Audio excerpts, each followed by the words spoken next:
السلام عليكم، مرحبا بكم عندي في القناة. اليوم جبت لكم فيديو جديد، وصفة جديدة. تبعوا معي مقادير الوصفة. بسم الله. غادي نديرو كرواسون مالحين. نبداو بالمقادير. نسحقوا مغرف خميرة الخبز، نزيدوا عليها مغرف سكر زائد كاس ماء يكون دافي، علبة تاع ياغورت ناتور،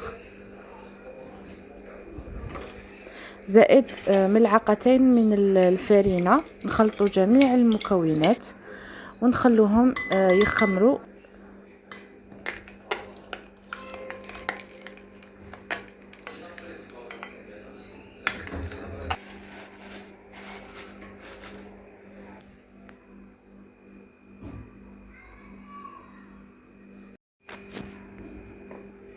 بعد ما خمرنا الخليط نزيدوا 4 كاس زيت زيتون،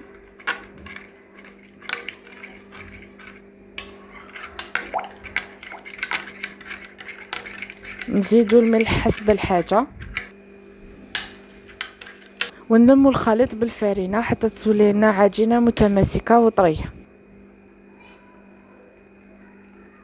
بعد ما نلموا العجينة نزيدوا لها ملعقة تاع زبدة ونعجنوا حتى تولي عنا العجينة طرية.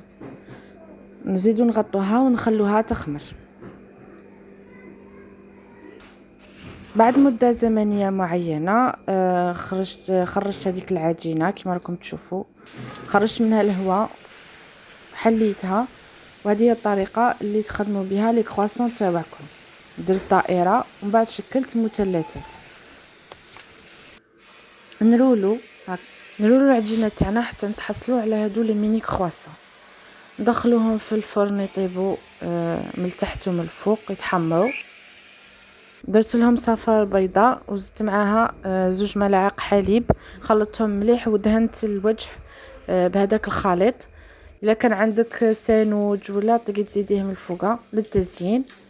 نتمنى تعجبكم الوصفه، ما تنسونيش بجيم واشتراك وتعليقاتكم يفرحوني. الى الملتقى ان شاء الله.